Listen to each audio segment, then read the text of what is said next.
1974年、華やかな銀座の街角、そこには自分の居場所を見失った一人の少女がいました。台湾ではすでにスターだったテレサ・テン。しかし、日本デビュー作の失敗は19歳の彼女にとってあまりにも重い十字架でした。当時の日本はアイドル全盛期。彼女もまたミニスカートを履き、無理に明るく振る舞うことを強いられました。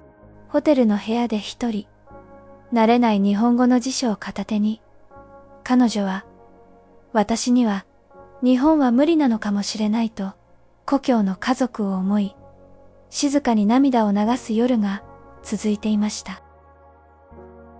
彼女の本質は笑顔ではなく、その歌声に宿る深い哀愁にある。プロデューサーの猪俣正明氏は崖っぷちの状況で大きな決断を下しました。用意されたのは三条道夫氏が筆を取った空港。愛する人の前途を思い、自ら身を引いて旅立つ女性の物語です。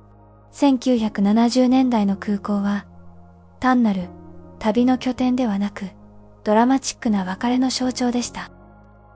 この楽曲の持つ自己犠牲と忍耐という美学は、テレサが持つ東洋的な気品と完璧に共鳴したのです。それは単なるアイドル歌謡からの脱却ではなく、一人の表現者としての覚醒を促すものでした。レコーディング、スタジオの空気は張り詰めていました。テレサは単語一つ一つのイントネーションに苦労しながらも、その歌詞の世界観を自分の血肉にしようと必死でした。どうぞ元気で。私は一人で生きていく。そのフレーズを歌った瞬間、スタジオにいたスタッフ全員が言葉を失いました。そこには異国の地で孤立無縁の中、それでも歌に命をかける彼女自身の叫びが宿っていたからです。技術を超えた魂の共鳴。彼女の目にはいつしか涙が浮かんでいました。それは歌詞の主人公の涙であり、同時にテレサ自身の逆境に立ち向かう強き涙でもありました。7月1日、発売された空港は瞬く間に日本中の人々の心を捉えました。70万枚という驚異的なセールスを記録し、彼女の名前は一気に全国区となりました。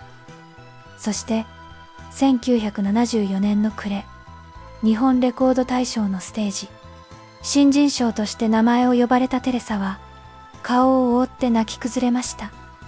あの日、羽田空港に降り立った時の不安、デビュー曲の挫折、そして孤独な夜、すべての苦労がこの一瞬で報われたのです。